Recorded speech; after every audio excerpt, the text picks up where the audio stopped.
그리고 정말 이 너무 가슴 아픈 사건인데 이거. 네. 11살 초등학생이 아버지한테 맞아서 죽었어요. 네. 그 지난 1월 16일 날 인천시 연수구의 아파트에서요. 초등학교 5학년이라는데. 초등학교 5학년 만 11세, 한국 나이 12세죠. 예. 아들 B군이 40대 아버지가 막 때렸나 봐요. 예. 때려가지고 이제 그 다음날 아침에 새벽에 봤더니 애가 숨을 안 쉬고 있는 거라. 그래갖고 이제 놀라가지고 119에 신고한 거예요. 아빠가 때려놓고서는. 신고했는데 구급대가 인근에 그 응급구조센터 외상센터 보냈을 거 아니에요. 근데 가자마자 사망한 사건이에요. 근데 당시에 이제 119하고 그 의료진 있잖아요. 의료진 입장에서는 아시잖아요. 아동학대 필수 신고 의무자로 돼 있기 때문에 교육을 받으시거든. 그러니까 의료진 입장에서 보니까 이거 말이 안 되잖아요. 그 병원 있잖아요. 병원에서 병원하고 119에서 신고한 것 같아요. 신고하니까 아버지가 같이 갔대요. 응급실에 갔는데 경찰이 출동해가지고 아이 멍상태 보고 죄송하지만 긴급 체포하겠습니다 해서 이제 체포한 거죠. 네. 그리고 이제 바로 이제 국가수에 긴급부검 있잖아요. 이게 아이가 사망한 지 얼마 안 돼가지고 또 아빠는 구속영장 신청이 된 게 아니고 긴급체포가 된 거니까 네네. 긴급부검을 해야 되거든요. 그래서 국가수에다 나온 의견은 바로 나온 게 외상과 사망 사이에 인과관계 확실히 있다 이렇게 나온 거죠.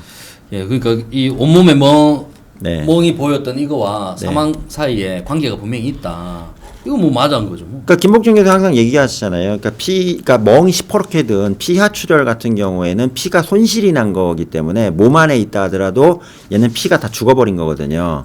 그러니까 저희가 이제 스모킹을 하면서 했는데 멍이 든 것가 출혈이에요. 네, 밖으로 안 나왔어요. 네, 그래서 맞아요. 온몸에 멍이 들었다면 피가 엄청나게 흘렀다는 얘기죠. 흐른 거예요. 네. 실혈된 거예요. 실혈. 네. 그래서 이 헤모글로빈이 핏줄 사이에 점점 줄어들잖아요. 네. 막아버리지. 피의 양이 줄어드는 거예요. 줄은 데다 막혀요. 그럼 결국 심장이 멈추는 그런 현상이라 하더라고요. 예. 그래서 피 많이 흘리고 죽은 거랑 똑같은 거예요. 이게. 그게 그냥 외부로 안 나왔을 뿐이지 피부 조직에 다 피가 났다, 피가 흘렀다 이거더라고요. 그래서 결국 그러면 아버지는 뭐라고 했나요? 그러니까 아버지 입장에서는 그냥 뭐 말을 안 들으니까 그냥 훈계 차원에서 때렸다. 그러니까 때린 걸 인정한 거네요. 이런 인정을 했는데 죽을 줄 몰랐다 이거죠. 그래갖고 이제 지난 1월 19일 날이네요. 죽을 줄 몰랐는데 온몸에 멍이 들 정도로 그래서 이제 영장 실질심사를 했대요. 했는데 뭐 하나 많아지 뭐 법원 입장에서도 증거가 명확한데 그래서 그 구속영장 발부해서 구속됐고요. 그 다음에 이제 경찰이 그 다음에 한 게 뭐냐면 엄마는 뭐 했어요? 엄마 뭐 했냐 이거야. 우리 생각과 똑같은 거지. 경찰 입장에서도. 그래서 엄마를 입건을 한 거예요. 그래서 지금 수사 중이에요. 아직까지. 남편이 구속된 상태니까 부인에 대해서 추가로 하는데 문제는 엄마가 때렸을 가능성도 있어요. 같이. 저 그렇게 봅니다. 네. 그렇기 때문에 그걸 조사를 해봐야 돼요. 그래서 한 명이 구속이 됐잖아요. 구속이 됐기 때문에 경찰이 수사하는 데는 문제는 없다고 봐요. 왜? 그래서 남편은 지금 현재 중형 선고 받을 수밖에 없고 왜? 아동 학대치사나 아동 상해치사 있잖아요. 형량 엄청 세거든. 엄청 세야 됩니다. 네, 그렇기 때문에 만약에 부인이 이제 같이 때렸다면 남편 입장에서는 나만 때린 거 아니에요? 쟤도 때린 거예요? 이렇게 얘기할 거고 구속 상태니까 서로 못 만나게 돼 있잖아요. 그죠?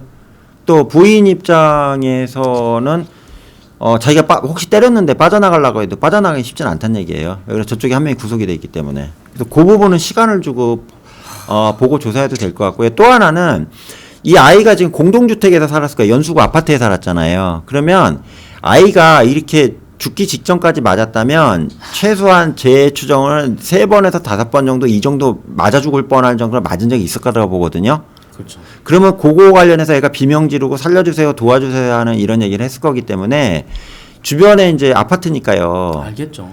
그 밤에 터졌다면 이게 들은 사람 분명히 있을 거예요. 아무리 층간소음 어쩌고저쩌고 다 들린단 말이에요. 그러니까 또 아이가 학교 갔을 때도 이건 조사를 해야 돼요. 학교 갔을 때도 혹시 교사들이 애가 맞았는데도 모른 척 했다든가 이런 게 있을 수 있잖아요. 지금 이제 초등학교 다녔을 테니까. 그래서 그 전방위적으로 아마 조사할 겁니다. 근데 그 5학년이잖아요. 초등학교 5학년. 초등학교 5학년 때릴 데가 어딨다고. 씨. 초등학교 5학년까지 맞아요, 성장하는 동안에 응. 얼마나 지옥 같은 삶을 살았을까요? 이게 한 번에 이루어지는 한 번 아니, 않아. 이거 한 번 아니 상습이에요. 예. 얼마나 지옥 같은 삶을 살았을까 이 그러니까 친구. 이거는 지금 미안해 죽겠어 얘기하면서도 애기한테. 진짜 이게 너무 그래서 참. 그리고 또 중요한 건 뭐냐면 어쨌든 이게 아이가 맞아갖고 이제 쓰러져서 실신할 정도인데 엄마가 몰랐다는 거 말이 안 되거든. 집안에 있었기 때문에. 네. 그렇기 때문에 이건 어쨌든 방조혐의 적용 100% 되기 때문에 이건은 되고 처벌은 받을 거고요. 다만 지속적으로 맞은 거 있잖아요. 지속적으로 맞은 거를 말리지 않았다 하면은 미필적 고의 적용도 가능하다고 봐요. 그러니까 예를 들어 2번 말고요. 이렇게 진짜 심하게 맞은 게 수십 차례 있었는데 그게 다 드러나면 그거 관련해서는 엄마는 거의 방조범이에요. 같이 공범이라는 얘기입니다. 이렇게 볼 수밖에 없죠. 애기한테 미안한데 처벌 잘 되고 수사 2차 수사에서 여자애가 다 드러났으면 좋겠어요. 네. 예. 이게 참 40대 부모고 애가 초등학교 5학년까지 같이 이렇게 지냈는데 어떻게 이런 일이 생길 수 있을까? 그러니까 저도 이제 애 키우면서 느끼는 게 아이도 잘 키우고 계시잖아요, 감독님. 근데 뭐 말 안 들을 때도 있죠. 근데 안 듣는 거 안 듣는 거고 설득하는 게 아버지고 어머니고 알려주는 게 부모 아니에요? 애를 이렇게 애를 어떻게 이렇게 때려. 난 쉬는 소리 한 번도 안 해봤는데. 진짜 이해 안 되는 저건 이해 안 돼. 사건이에요. 예, 사람도 아니에요.